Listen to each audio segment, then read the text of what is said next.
Le premier candidat à se présenter pour cette partielle dans la circonscription numéro 10, Montagne Blanche, Grande Rivière Sud-Est, est une femme, Indrani Pongavadam. Au fait, vendredi, j'ai décidé pour mettre ma candidate et contacter tous mes collègues, la famille, ils supportent moi.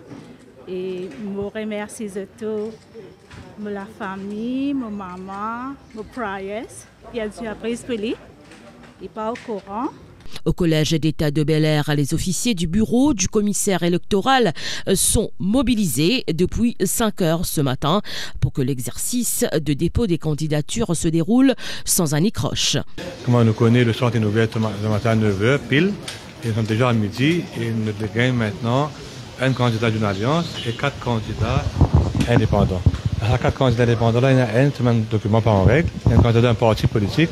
Il nous fait reconnaître que ce papier pas en règle, il est bien retourné plus tard. Et si ce papier continue pas en règle, le retenue officier, M. Reddy, vous besoin faire dans la catégorie un candidat indépendant. Mais sinon, tout se passe bien, nous sommes déjà à midi. Et maintenant, nous attendons jusqu'à 3 heures, à cause de la clôture, pour recevoir les candidatures. Et la loi prévoit une heure de temps encore entre 15 h et 16 h. S'il n'y a qu'une objection quelconque de n'importe qui d'un candidat, d'une personne, de n'importe qui dans la localité, même au-delà de la localité, pour qu'elle fasse objection. D'accord? Donc à 4 h, on va fermer l'école à 4 h. Et depuis maintenant, jusqu'à 3 h, on va continuer à recevoir une candidature. Pas de candidat du côté de l'alliance de l'opposition. La majorité, elle, mise sur Avineshwar Dayal. Nous leaders faire confiance à une jeunesse. Ouais! Ça appelle ça politique inclusive. Et sa politique inclusive là, ces élèves, nous, une jeunesse, qui pour prendre relève dans ce pays là. L'Union Maurice aligne le docteur Nina Ramdeni à cette partielle. Nous, dans l'Union Maurice, nous avons une équipe, nous avons une équipe dynamique, nous avons une équipe sincère, nous avons une équipe qui est responsable. Nous permettons propreté dans le pays. Pays bien clean. Nous permettons intégrité. Nous permettons la volonté. Nous permettons sérénité. Nous permettons honnêteté.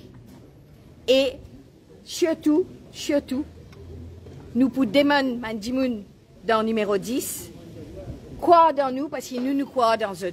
À 14h30, 14 candidatures avaient été validées. Travailleurs sociaux, citoyens engagés, le profil des candidats indépendants qui ont fait acte de candidature est varié. Jonathan Dardenne, Rishi Karlessar, Vishal Morachia sont quelques exemples. La quantité de travail qu'il m'a pu faire dans le village et partout dans plusieurs endroits et dans le numéro 10.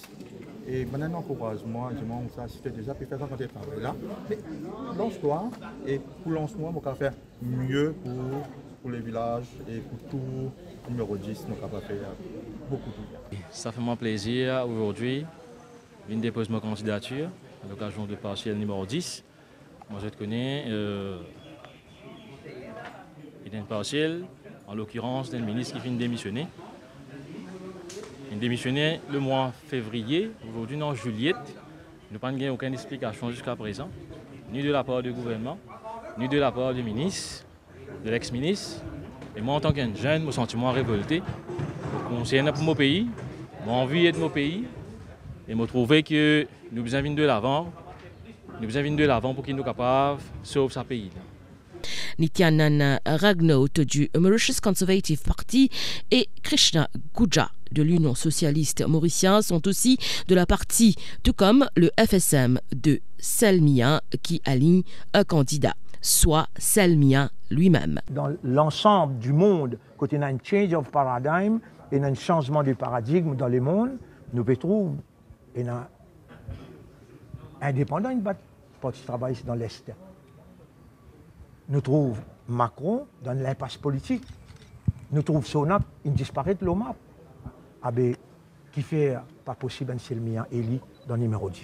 Les 52 835 électeurs de cette circonscription seront appelés aux urnes le 9 octobre, à moins que l'Assemblée nationale ne soit dissoute entre-temps.